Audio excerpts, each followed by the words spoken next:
আকাশটা সকাল থেকেই ভারী হয়ে আছে।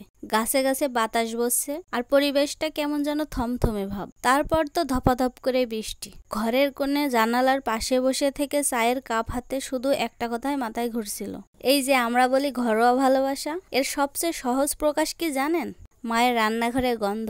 আর বৃষ্টির দিনে সেই গন্ধটা যদি হয় খিচুড়ির, তাহলে তো গল্প না বললেই চলে না। তাই আপনাদের সাথে শেয়ার করছি একটা ছোট্ট গল্প। আমার ছোটবেলার কথা বলি। গ্রামে ছিলাম, ছোট্ট একটা বাড়ি, টিনের ছাদে বৃষ্টির শব্দ ছিল আমার পছন্দের মিউজিক। মা খুব সকালেই ডেকে তুলতেন, ওরে আজ খিচুড়ি রান্না করব, চাল ডাল ধুয়ে রাখ। আমি তখন বিছানায় চোখ আধ বোঝা, কিন্তু শুনেই খুশি হয়ে যেতাম। খিচুড়ি আসলে কোনো রান্নাই না, এটা একটা আবেগ। এটা সেই সময়গুলো যেখানে আপনি পুরো পরিবার একসাথে টেবিলে বসে গরম ভাতে ধোয়া উঠতে উঠতে গল্প বলে খেয়ে যান। আজকে যদি সেই স্মৃতিটা কেউ ধরে রাখতে পারেন, তাহলে কিন্তু রান্নাটা সফল হয়ে যায়। জীবনটা যতই সামনে যাচ্ছে, ততই যেন টের পাই এই ছোট ছোট মুহূর্তগুলোই সবচেয়ে বড়। আগে ভাবতাম একটা ভালো বাড়ি হবে, দামি গাড়ি হবে, শহরের আলো ঝলমলে জীবনেই মনে হয় প্রকৃত সুখ। কিন্তু এখন দেখি মায়ের একটা হাসি, বৃষ্টির দিনে খিচুড়ির পাত, অথবা এক কাপ চা হাতে জানালার পাশে বসে থাকা, এগুলোর মতো শান্তি মনে হয় পৃথিবীতে আর কিছুই নাই।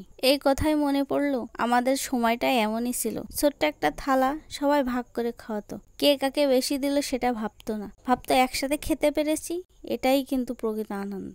বন্ধুরা, আজকের গল্পটা শোনানোর একটাই উদ্দেশ্য, আপনাদের ঘরে যদি ভালোবাসা থাকে, তাহলে চালের ডালে রান্না করা খিচুড়িও কিন্তু রাজভোজের চেয়েও কম না। কিন্তু একটু সময় করে ফিরে দেখুন, মায়ের সেই চুলোর ধোয়া, বৃষ্টির দিনে ভিজে উঠুন, আর খিচুড়ির গন্ধে ভরা দুপুরটাই ছিল আসল সুখ। আজ যদি আপনার ঘরে খিচুড়ি হয়, পরিবারের সবাইকে ডেকে বসান, একসাথে খান, গল্প বলুন, পুরনো ছবি দেখুন, কারণ এই সময়গুলো একদিন গল্প হয়ে যাবে ঠিক আজকের মতো।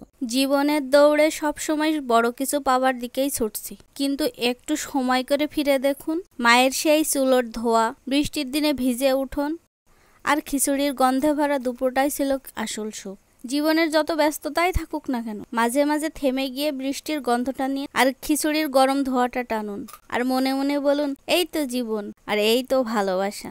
আর আমার এই গল্প বলার পাশাপাশি যে খিচুড়ি রান্নার ভিডিওটা দেখলেন, আমরা সচরাচর একরকমভাবে রান্না করে খাই, কিন্তু আজকে আমি যেভাবে খিচুড়ি রান্না করে দেখালাম, এটা খেতে খুবই মজা হয়েছে। সম্পূর্ণ অন্যরকমভাবে তৈরি করেছি। সাধারণত বড় বড় হোটেলে এভাবে তৈরি করে থাকে, তো আপনারা এভাবে বানিয়ে খেয়ে দেখবেন, খুবই ভালো লাগবে। আর আমার ভিডিওটা যদি দেখতে ভালো লাগে, তাহলে অবশ্যই কমেন্ট করবেন। সবার কাছে অনুরোধ থাকলো, প্রত্যেকে একটা করে কমেন্ট করে যাবেন। আর অবশ্যই যদি ভালো লেগে থাকে, তাহলে লাইক করবেন এবং শেয়ার দিবেন বেশি বেশি। সবাইকে অসংখ্য ধন্যবাদ আমার এই ভিডিওটা শুরু থেকে শেষ পর্যন্ত দেখার জন্য। সবাই ভালো থাকবেন, সুস্থ থাকবেন। আসসালামু আলাইকুম।